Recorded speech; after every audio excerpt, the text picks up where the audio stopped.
రాత్రి నిద్రిస్తున్నప్పుడు కొందరు హఠాత్తుగా లేస్తారు. పక్కన ఎవరో ఉన్నట్లు ఫీల్ అయి కంగారు పడుతూ ఉంటారు.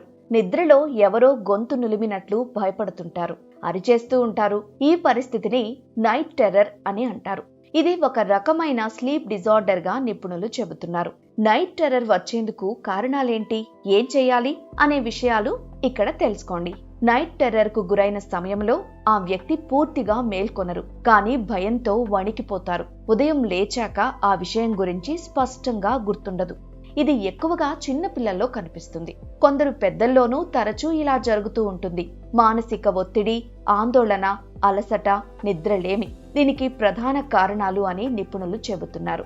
కొన్నిసార్లు జ్వరం లేదా ఏదైనా అనారోగ్య సమస్య ఉన్నప్పుడు కూడా ఈ నైట్ టెర్రర్ కనిపించే అవకాశం ఉంది. చాలాసార్లు పేషెంట్స్కి నిద్రలో భయం అనిపించడము, నిద్రలో ఎవరో పక్కన వచ్చినట్టు ఎవరో పట్టుకుంటున్నట్టు అనిపించడం అనేది జరుగుతుంటుంది.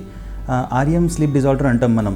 మోస్ట్ ఆఫ్ టైమ్స్ ఈ ఇల్నెస్ని మనం ట్రీట్ చేయాల్సిన అవసరం లేదు, ఓన్లీ రీఅష్యూరెన్స్ సరిపోతుంది. నైట్ టెర్రర్ సాధారణంగా కొన్ని నిమిషాలు మాత్రమే ఉంటుంది. ఈ సమస్య ఉన్నవారు వీలైనంత వరకు ప్రతిరోజు ఒకే సమయానికి నిద్రపోవడం మంచిదని నిపుణులు చెబుతున్నారు. 7 నుంచి 8 గంటల పాటు రాత్రి నిద్ర ఉండేలా చూసుకోవాలి అంటున్నారు. రాత్రి వేళ మొబైల్, టీవీ చూడడం తగ్గించాలి. యోగా, మెడిటేషన్ లాంటివి చేస్తే మానసిక ఒత్తిడి, ఆందోళన తగ్గుతాయి. శారీరక వ్యాయామం కూడా ముఖ్యం. ఈ జాగ్రత్తలు పాటిస్తే నైట్ టెర్రర్స్ తగ్గే అవకాశం ఉంటుంది. ఇది ప్రమాదకరమైన సమస్య కాకపోయినా నిర్లక్ష్యం చేయకూడదు. ఒకవేళ తరచూ నిద్రలో భయం, ఆందోళన కలుగుతూ ఉంటే సంబంధిత నిపుణుల్ని సంప్రదించాలి. మీ సమస్యను వివరించి తగిన సూచనలు పాటించాలి.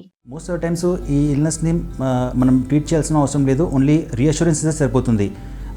సమ్టైమ్స్ నైట్ స్లీప్ ఇంప్రూవ్ చేసానికి కొన్ని మెడిసిన్స్ ఇస్తాము, దాంతో ఈ ప్రాబ్లం రిజాల్వ్ అయిపోతుంది.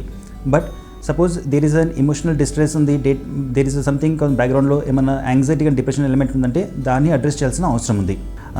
ఇలాంటి సిమ్టమ్స్ పర్సిస్టెంట్గా ఉన్నాయి, దానివల్ల సిగ్నిఫికెంట్గా ప్రాబ్లం అవుతుంది అన్నప్పుడు మీరు ఒక డీటెయిల్డ్ ఇవాల్యుయేషన్ చేయాల్సిన అవసరం ఉంది. దానికి దగ్గరలో సైకియాట్రిస్ట్ని కలిసి మీ పర్సనల్ ప్రాబ్లమ్స్ షేర్ చేసుకుంటే మంచిది.